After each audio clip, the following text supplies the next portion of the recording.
as you can see behind, we've got two prime two-strokes, two K5s, two 500 two-strokes. What a day it's been. We've got the man here himself, who's the owner of these prime machines. Now Steve, tell us a little bit about yourself and obviously about your machines and the love for them. Right, well, my background is basically come out the schoolboys in '84 and instantly jumped straight onto a 500 in '85, and really I've not been out of my life ever since. So right through the 80s, 90s, maybe had a little break, late 90s, because as everybody does. Yeah. And then obviously the DP two-stroke championship come around, and that was a perfect opportunity to get back on a 500 again. Competed in that, and now the Evo scene is strong, so it's brought these bikes really back into the 21st century. There weren't too many, and then obviously the Evo scene now in the UK Evo scene is massive. Global, it's massive, isn't it? It's massive. And they've got such a cult following. I mean, it's worldwide. There's a cult following. Yeah. I get contacted every day by people from all over the world, New Zealand, Australia, for the products that I'm now manufacturing for the bikes. Yeah. Because Kawasaki in their wisdom have decided to not manufacture parts anymore. Yeah. They've decided that they're not profitable, so now it's down to a few of us, me and there's another couple of guys around the world that are putting the effort back into these and reproducing the parts to keep the bikes on the track. Yeah, does seem to be the problem, doesn't it, with the bikes? I mean, it is. They just don't produce. I mean, the crankcases and things like that, they're gone, aren't they? They're gone. Yeah, there's no cylinders left at Kawasaki. There's no crankcases left at Kawasaki. All the gears in the gearbox are now discontinued, which is why I've taken it upon myself to manufacture 5 of the gears in the gearbox. Just run us through a little bit, obviously, of what you do. So, I mean, me personally, you've already done that. I know exactly the products that you're producing at the moment.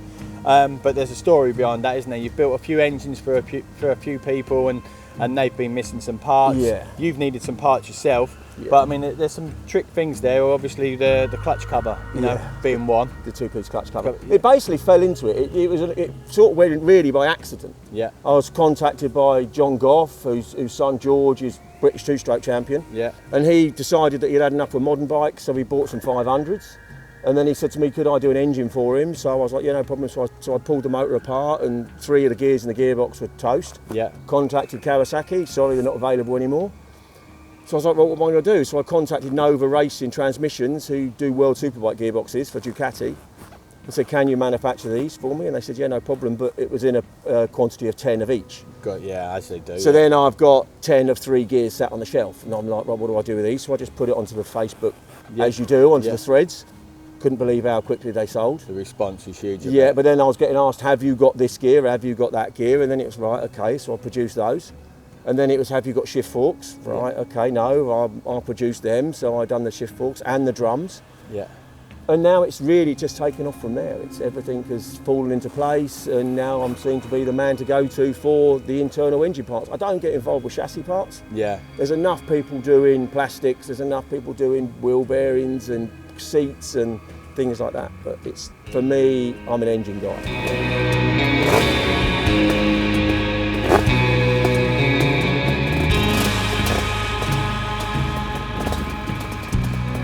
So, I mean, just go through the clutch. So, because obviously I know and you know, but we haven't really explained what is the two-piece clutch. Two-piece clutch cover.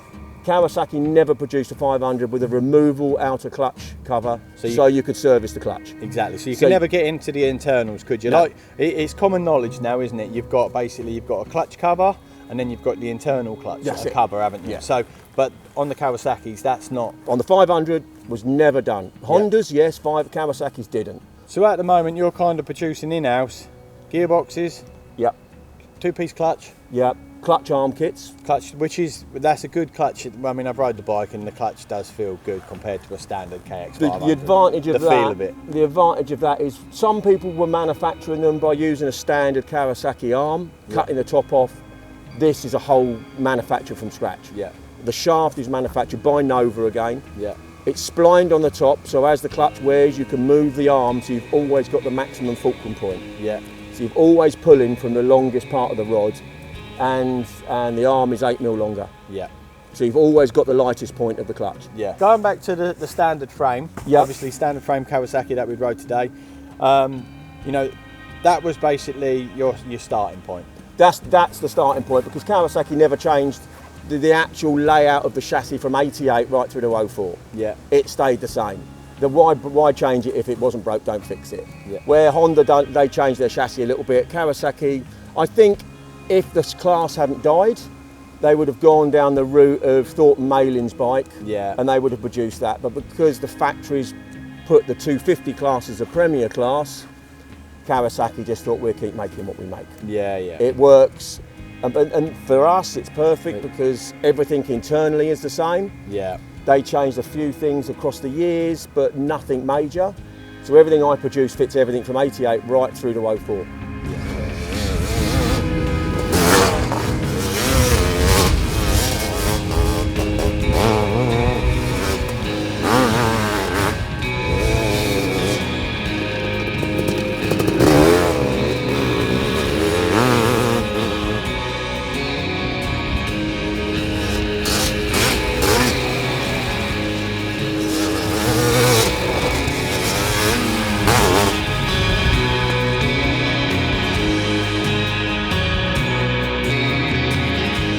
Going back, stock bike.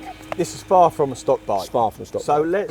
let's spec this one. Let's break it down. Let's spec the standard frame one first of all. Okay. Run me through your little treasures that you've got on the bike. Right, but this bike I've had from new. Yeah. I bought this over from the States from new. Raced the DEP championship on it for a couple of years.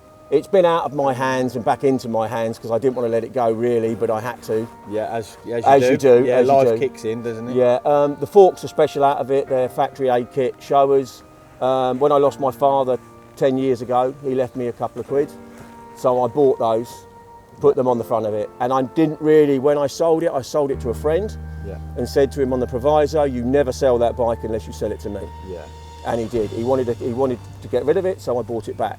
When you're looking and you're producing parts. Yeah, yeah. And one of the noticeable things, as soon as you look at the bike, and one of the issues that you had to overcome was the cylinder and the water jacket, wasn't it? Yeah. So just run me through a little bit because that's a this clever bit of machining in there. There's a lot of debate basically to try and get the pipe to not stick out too far, which a lot of builds do, and a lot of exhaust pipe manufacturers have.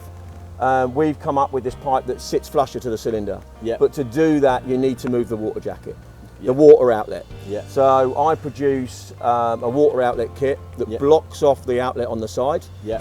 Then there's an outlet that you put into the back of the cylinder, and then you run a 93 KX500 hose, which comes off the water pump, underneath the pipe, round the back, and back into the back of the cylinder. Yeah. Which was the same as the factory bike had for 91 for Malin. Yeah. So I took the idea from that. This one we've actually taken the water outlet completely off the side and welded it up. But the new kit that I do to save people doing that is a blanking plate with countersunk screws, just so it clears the pipe. The silencer, Craig at DEP kindly remanufactured the factory silencer from 91. Yeah. Because Kawasaki Europe used DEP silencers back in the day for Thornton Maling. So that has been remanufactured for me, which I now sell the pipe and silencer kit together. But I was having so much fun on the bike and enjoying it that where I was going, all of a sudden something just kicked in and it was like, hold up, this is his baby. Take it easy, back it off, turn it in 2 clicks. That's literally 30 minutes from a rebuild. Yeah. From the full, buying it back off of my friends, nut and bolt, stripping it, completely going through the motor. The motor has got rumbled gearbox, polished crankshaft, polished rod, ported cylinder, billet clutch. I now manufacture a billet pressure plate. Yeah. Because the Kawasaki ones are made of toffee. Yeah. And no one makes a billet pressure plate. They make a basket, so I've now got billet plates. Yeah. So that's got that in it. Clutch arm kit, power valve mod bolt, which adjusts the closed position of the power valves. Right. Where on a stock bike they over rotate shut. Yeah. So when the governor opens, it opens but then accelerates, but the valves have not turned to the open position. Right. So then they snap open. So my bolt adjusts them to just closed. So as the governor opens, it starts to open the valves. It's a progression for open. Is that what you're saying? It takes the snap out. It's not an on and off. No. On a slippery track, you can feed the power in, and it will let you roll the throttle on without that sudden hit Yeah. of a 500. Yeah, it's basically when it pressurizes, gets open, it fires Yeah, open. exactly. Instead, it's slow. Exactly. So that's the motor side of it. Both bikes have got a 38mm air striker carb. Yeah. The 38mm lets it pick up a bit better, and it's nicer to jet than the old 39mm. That makes it breathe better. Doma pipe, that's an original factory Doma. Yeah. I'm now getting them manufactured by JSV and importing them into the UK. Yeah. So it's exactly the same pipe, because back in the day we had Spess, which then went to Selecton, or Selecton then went to Spess. That is the same pipe as that, and that's the bike that everybody ran back in the day. I mean, it's as factory as it can get, can't it? It's got a touch of, it's old school, but it's got a touch of new school to it, hasn't it? It's got just a brush of new school on it, which is nice. It's a nice touch. It's a good balance, really good balance. But just run us through what made you kind of put the engine that you've got, into the 93 frame. Just for something to be different. Yeah. Originally I done a 9091, which was the same as the bike that Malin rode. Yeah. So that was my first perimeter frame project. I built that, took that to the VMXDN at Farley. Yeah. Turned a lot of heads. Yeah. So then the following year I was like, well, I can't take the same bike. Yeah.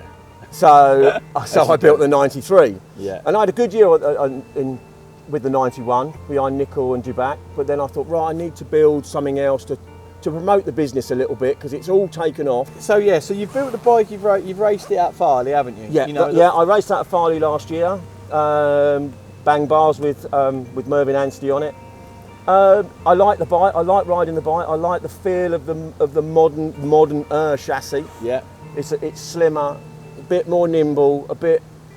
But you'll always go back to the conventional bike. Yeah. The conventional bike has that planted feel. Yeah. It has that safe planted feel, where the perimeter frame's a little bit more nervous. It's slimmer. You got that. You have got that more modern feel, haven't you? Regarding that, and it's slimmer and it's nice, and you can feel it. It's a little bit more flickable, a little bit more easy to kind of manhandle.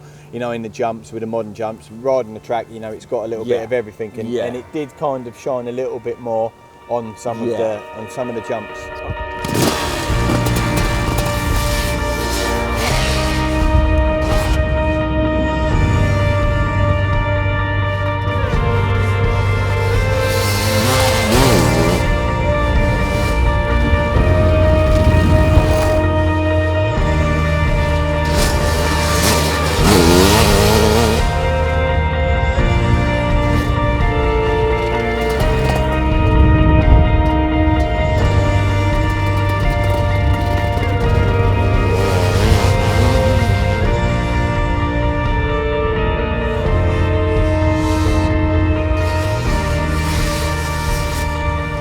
It just comes through, it just pairs. It's got that chug, hasn't it? It's got that rev on, and it will rev on, and just goes boop, boop, and then exactly that, like it would when it was in third. Because when it's in third, it just wants to swallow it up, doesn't it? Just what it literally, you can just feel it just go. Yeah. And then so I thought, no, I'll leave that. And then I was like fourth, third. Then I come around, tried it second, like that, and it did it. Do you know what I mean? Then upshifted the third to swallow into the berm and just get that drive round through here. That one sucks you in, and it's more of an effort to get out of the seat. Yeah. Because you're in it and you're sucked into it. It encourages you, doesn't it? With this one, you can stand up a bit better on the pegs, ride it a bit more like a modern bike. And after riding the bikes, for me there isn't a favourite. It's just, well, there is a favourite, but it's not something that I'd go, I don't really want to ride that one or that one, because the KX500 in itself is a beast. It's a bike. It's just a machine, isn't it? It's just something that you ride on, and just the feeling of basically knowing that back wheel is trying to suck up that ground is one of the things that just gives you a buzz as a motorbike fanatic. Exactly. And I heard a saying once that I don't remember who said it, but it was like, they don't know what lap they're on. Yeah. So you could be 20 minutes into a race, they don't care that you're 20 minutes and you're tired. They still want to hurt you. Yeah. And it's that feeling that riding a 500 gives you. It's that adrenaline and that respect that you have to give it the respect that it deserves, otherwise it will hurt you. Yeah. I felt like, the 93 for me, that one was nice on them, on certain section, on the modern section, but just going back to the stock frame, like you said, just sitting in the seat, having that old style feel, being able to just keep it maybe a little bit planted and roll around. It was kind of one of them things where that was me, you know, that was where I was thinking, oh, this feels good. This, you know, this laziness here, just this for me, just being able to squat it in this turn, yeah, and even though it was wider, it just made it was a nice put a smile on my face. It was a nice feeling. It was good. Just and on that note, you know, how much of a buzz has it been for you producing these parts and seeing the bikes now, and you know, and the finished article, and then being out on track? And I mean, and I'm raving about them. I think they're great. It's a massive buzz. I mean, to be contacted from guys in New Zealand saying, you know, I've seen your posts, I've seen your stuff, I love your stuff, can you send me this and it? It's amazing. I don't do it for that. I do it because I love the bike. But if I can keep these bikes on the track for another 10 years. And that's what it's about as well. That's what it's about. Yeah, that's what it's about. It's about, yeah. Well, thanks for today. Been an absolute pleasure. It's been amazing. Great, thank you. Thank you for letting us use your bikes, and yeah, what a day. Another epic day.